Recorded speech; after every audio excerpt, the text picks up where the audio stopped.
everyone, this is Dead Monkey, and welcome to the first installment of Dead Monkey's Decibel Dissections, where I can't come up with a fancy catchphrase for this series at the moment, and are not attempting to rip off a Dose of Buckley's musical autopsy series. In fact, this is completely different, and in fact, Decibel Dissection is a fancier way of saying I'm making album reviews now. Now, why am I making album reviews? Because why the fuck not? I mean, if I really wanted to make some top-notch filler content, I could just sit at my desk all day when I'm not doing shit, making expressionless reaction videos and adding no commentary to the material that I'm subjecting myself to, but I'd rather put more effort into my filler content like this anyways, which for now I'm considering this series to be filler content, but who knows, it might become a full-blown series. With that said, I should probably start before our ever-shrinking attention spans devolve any further. I advise you all to hold on to your panties and prepare for maximum stainage, because shit's about to get real. So, without further ado, let us commence the review.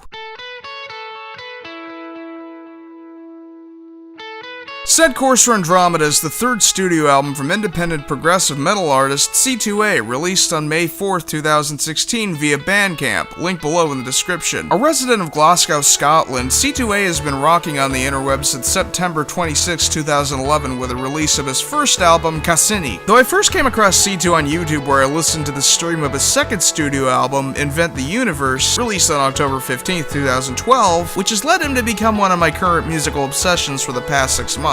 While his first album has a lot of great nifty guitar riffs and production elements, I feel as if his second album really nailed down that fun, sporadic signature sound of his. Compared to the first, the songs feel a bit more strung together with each other and have more recognizable and, dare I say, earworm-level melodic and rhythmic structures, which are honestly some of the happiest earworms that I've ever had. Hell, in the description of his Bandcamp, he describes his music as happy progressive metal, and it couldn't be further from the truth. From his whopping 9 releases, including 3 studio albums and 6 EPs, he's truly made a name for himself as a standout artist within the progressive realm. I mentioned in my top 10 best albums of 2015 video that I've been gravitating towards more progressive, genty sounding instrumental artists within the past year, and Sithu Aye has been one of my favorites along with Animals as Leaders, Modern Day Babylon, Pliny, Pomegranate Tiger, and Intervals among many other artists within the progressive metal and rock genres. There's a lot of variety, emotion, and talent within the genre that I feel is truly respectable, even though some of it's a bit too wanky for my tastes. But hey, a nice vigorous wank every once in a while is good for the mind and body, am I right? Am I right?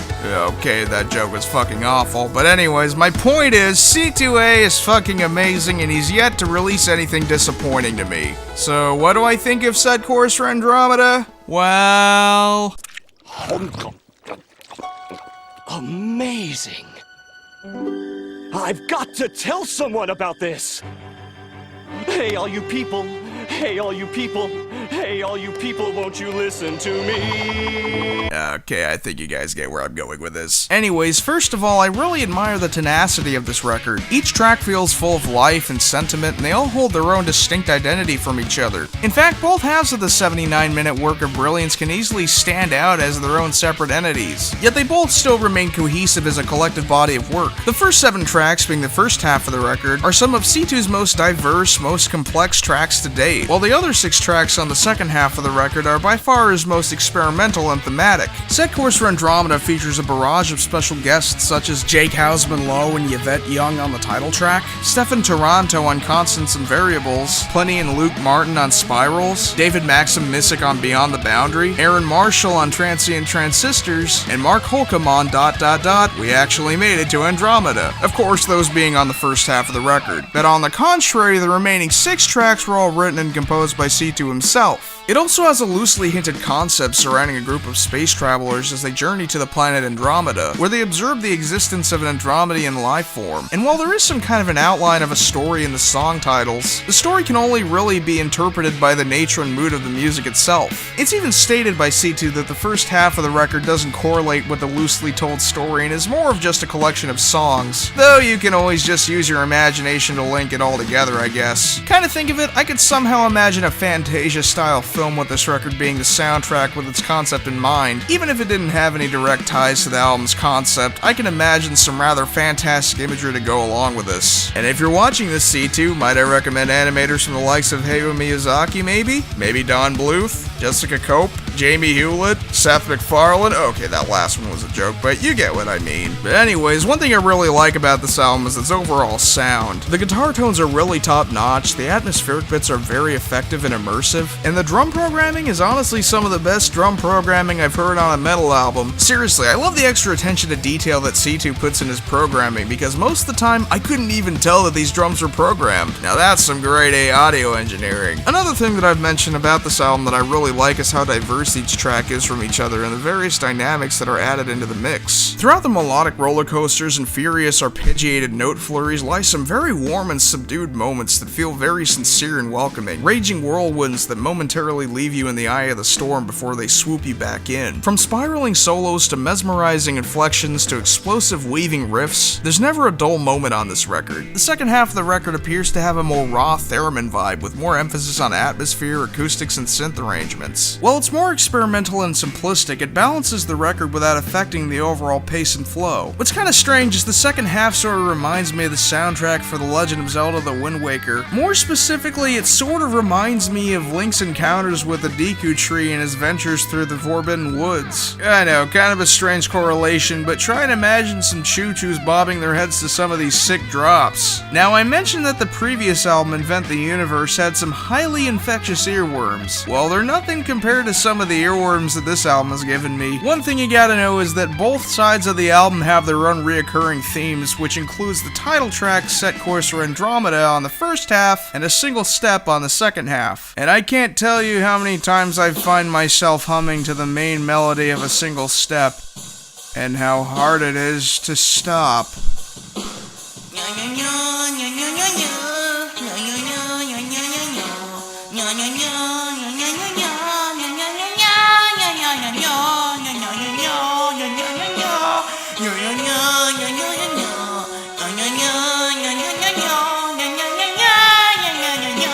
For reals, I can't get that song out of my head. But anyways, my favorite tracks on this record are Set Course for Andromeda, Constants and Variables, Spirals, A Single Step, Mystic Village, Trials of the Elements, and Rebirth. One track that really stands out to me is Constants and Variables.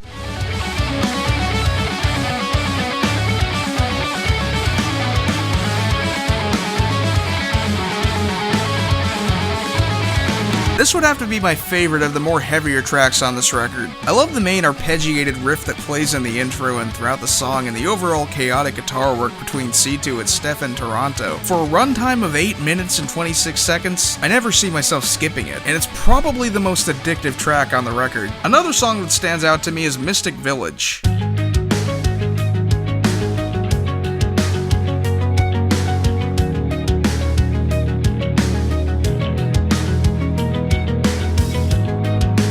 While the song isn't the most technical compared to some of the other tracks, its somber simplicity and eloquent tranquility makes it one of the most relaxing tracks on the record. I love that bubbly guitar melody that plays throughout the song, and the hazy synths in the background makes it so peaceful and harmonious. Although my favorite track on the record overall would have to be Spirals.